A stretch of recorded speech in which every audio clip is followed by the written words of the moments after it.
हे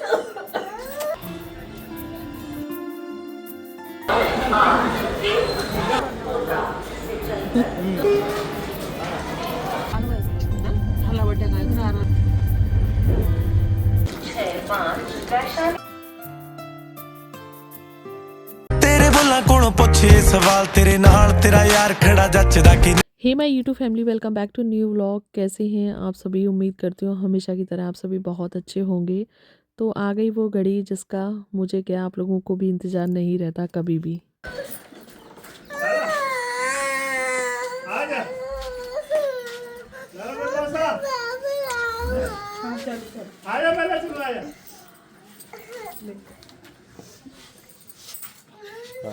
इस बार पता नहीं क्यों ओरिजिनल वॉइस रखने का दिल नहीं किया, क्योंकि ना सबकी फीलिंग्स को सब लोग नहीं समझ पाते हैं। जैसे भगवान ने सबकी शक्ल अलग अलग बनाई है ना, सेम उसी तरीके से जो सबकी सोच है ना वो अलग ही अलग बनाई है। कुछ लोग हैं जो मेरी फीलिंग्स को समझ जाते हैं, कुछ लोग हैं वो नहीं समझते। कमेंट भी आते हैं कि दीदी आप मायके से आती हैं तो इतना क्यों रोती हैं, लेकिन पता नहीं क्यों मेरा रहता ही है। मैं बहुत कोशिश करती हूँ अपने आप को संभालने की कि मैं ना रोऊँ ना रोऊँ ना रोऊँ। कुछ जो कमेंट आते हैं वो पॉजिटिव वे में आते हैं और कुछ जो कमेंट रहते हैं ना वो नेगेटिव वे में आते हैं। पॉजिटिव कमेंट ये रहते हैं कि जब हम आपको देखते हैं ना तो हमारे भी आंसू निकल आते हैं, हमें हमारा मायका याद आ जाता है। नेगेटिव कमेंट ये रहते हैं कि लोग कहते हैं कि व्यूज़ के लिए रो के दिखा रहे हैं। मतलब माँ के गले लग रहे हैं, भाभीयों के गले लग रहे हैं, बच्चे रो रहे हैं। तो मतलब ये सब चीज़ें फेक कैसे हो सकती हैं? लेकिन वही है ना कि हम किसी की सोच नहीं बदल सकते, और ना मैं इस प्लेटफॉर्म पे इसलिए आई हूँ कि मैं किसी की सोच बदलूँ। नहीं, जो मैं हूँ, जो मेरी सोच है, जैसा भी मेरा परिवार है, चाहे मायके का हो चाहे ससुराल का हो, एज़ इट इज़ ऐसे ही मैं बस आपको दिखाती हूँ। मैं कभी भी अपनी वीडियो में कोई भी दिखावा नहीं करती। जैसा खाना खाया जा रहा है मायके में, ससुराल में, या मैं खाती हूँ मैं वही दिखाती हूँ।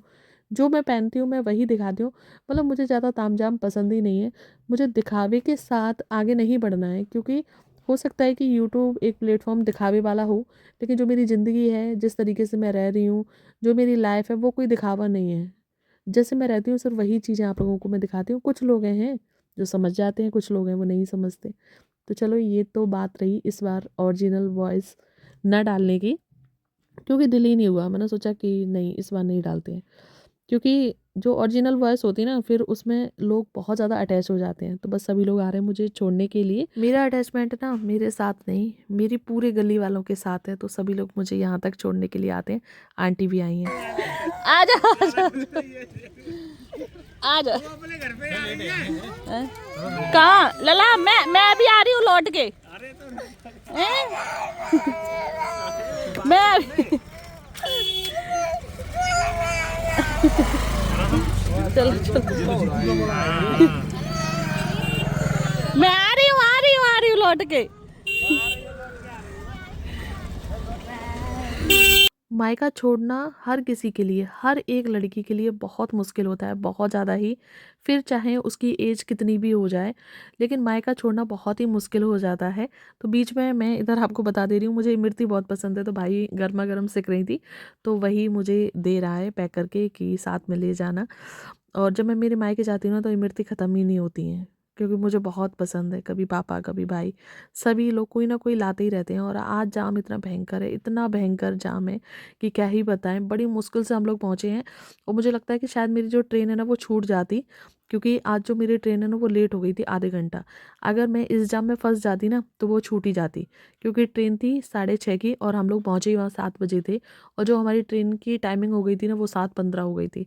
तो सिर्फ उस वजह से हम लोगों ने ट्रेन को पकड़ पाया। और यहाँ पे भाई आया है तो वो अभी गया है प्लेटफॉर्म टिकट लेने के लिए, और उसका दोस्त आया है छोड़ने के लिए। तो इसका नाम विपिन है, और अच्छे से जानते हैं, डेली का आना जाना है घर में। तो बस वो टिकट लेके आ रहा होगा, और तब तक जिस प्लेटफॉर्म पे हमारी ट्रेन आने वाली है तो हम वहाँ पे जाएंगे। अच्छा चलिए, अब तो ये सफ़र चलता ही रहेगा। मैं बताती हूँ आपको बातें। जब तक हम एक बेटी रहते हैं ना तो हमें लगता है कि हम मायका छोड़ रहे हैं, हम घर से जा रहे हैं। लेकिन जैसे जैसे रिश्ते बढ़ते जाते हैं ना, घर में भाभियाँ आती हैं, बच्चे होते हैं, तो बेटी का जो एक रुतबा है और जो हम फ़ील करते हैं कि बेटी है ना, वो बदल के बुआ में कन्वर्ट हो जाता है कि अब हम बुआ बन गए। और एक बुआ के लिए बच्चों को इस हालत में छोड़ के आना ना बड़ा ही मुश्किल है। मेरे लिए तो बहुत ही मुश्किल हो जाता है। दोनों बच्चे मुझसे बहुत अटैच हैं। वो छोटी-छोटी वाली हैं, वो भी ज़्यादातर मेरे साथ ही रहती थी।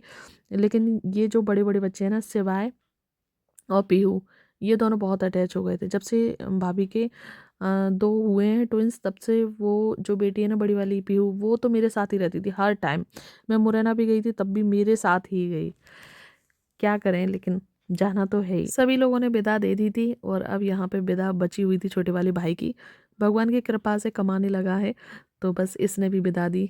200 लब्बू को दी और 200 मुझे दी। लब्बू यहाँ पे अपने पैसे काउंट कर रहा है और देखते ही देखते यहाँ पे आ चुकी है हमारी ट्रेन।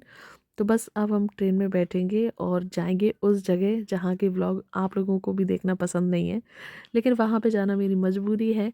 मैंने शायद कल वाले व्लॉग में भी आप लोगों को बताया कि फर्स्ट प्रायोरिटी बच्चे हैं, पढ़ाई है। कोशिश करूँगी कि अब मैं थोड़ा सा जल्दी आना जाना करूँ। थोड़ा सा यूट्यूब से और सपोर्ट मिल जाए तो जल्दी से एक गाड़ी ले लें, फिर तो कोई बात ही नहीं है। अपनी गाड़ी होगी तो जब चाहे तब मायके, जब चाहे तब ससुराल।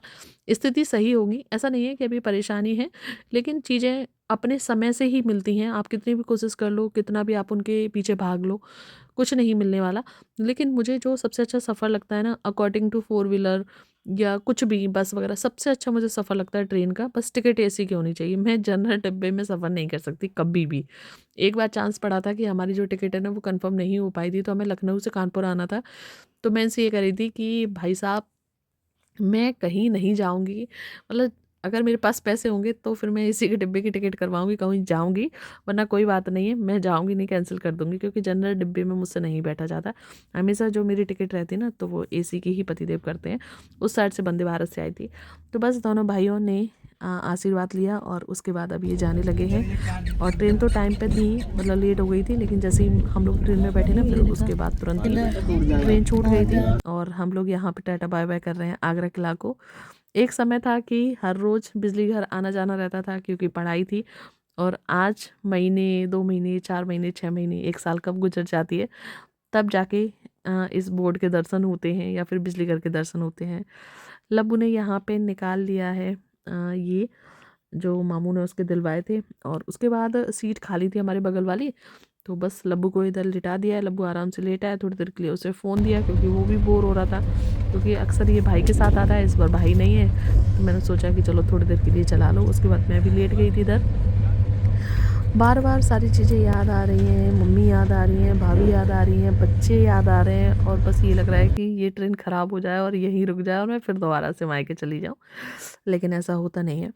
थोड़ी देर बाद ही इधर लब्बू सो गया था और मैं भी सोई नहीं थी, बस लेट ही हुई थी। लेटने से ही काफ़ी आराम मिल रहा था। और फिर हमारी ट्रेन पूरा 3 साढ़े 3 घंटे का सफ़र तय करने के बाद पहुंच चुकी थी कानपुर सेंट्रल। तो पतिदेव घर पर हैं, और क्योंकि ट्रेन इधर से भी लेट हो गई थी, हमें 11:30 पे पहुंचना था, फिर 12:30 बज गए। तो पतिदेव ने यहाँ पे बच्चों को भेजा, जो रिश्ते में बेटे लगते हैं मेरे, उनको भेजा लेने के लिए। तो बस सामान उठाया और उसके बाद अब हम चलने लगे हैं। और क्योंकि सारी ट्रेनें लेट है ना, तो उसकी वजह से आप देख सकते हैं स्टेशन का क्या हाल हो रखा है। ट्रेनें 2 घंटे, 4 घंटे, 8 घंटे, 10 घंटे ट्रेन लेट है। तो सभी लोग यहाँ पे लेटे हुए हैं। ये अच्छी बात है कि सभी लोग अपने अपने ब्लैंकेट वगैरह लेकर आए हैं, और सर्दियों में लेके चलने भी चाहिए, कि कब कहाँ पे कौन सा मौका आ जाए कुछ पता नहीं है। कानपुर सेंट्रल से बाहर आए, भैया ने ऑटो करवाया, हम लोग ऑटो में बैठे और अब हम लोग जाएंगे घर पे। लब्बू ना नींद में ही था, क्योंकि उसे नींद में ही जगा लिया था तो कैसे कर रहा है। बस ऑटो वाले भैया ने हमें उतारा गेट पे, और यहाँ पे खड़े मिल गए पतिदेव, जिनकी खुशी का कोई ठिकाना नहीं है। देख रहे हैं ऑटो में झुक के कि पत्नी आ चुकी हैं कि नहीं। तो भैया सही सही सलामत घर पर पहुँच चुके हैं हम। और लब्बू तो भैया जैसे जैसे ये बड़ा होता जा रहा है ना, मुझे लगता है कि ये वैसे वैसे ना छोटा होता जा रहा है। कैसे चुपका है पापा से कि पता नहीं कितने दिन के बाद मिल रहा हो। और सब बता रहा था कि पापा मुझे इतने पैसे मिले हैं, ये हुआ है, वो हुआ है। और आज हम अच्छे से आए सफ़र में बैठ के। मैंने आपको बहुत मिस किया भैया, ढेर सारी बातें इसकी, ढेर सारी। पूरे रास्ते भर मुझे भी परेशान करता है। फिर इसको जितने भी पैसे वहाँ पे मिले थे, तो सारे पैसे गुल्लक में डाल रहा है। तो ठीक है, फिर अब मैं इस ब्लॉग को यहीं पे एंड करती हूँ। पसंद आ गया हो तो प्लीज़ वीडियो को लाइक, चैनल पर पहली बार आए तो प्लीज़ चैनल को सब्सक्राइब भी जरूर से करना। मिलती हूँ बोरिंग ब्लॉग्स के साथ। बाय।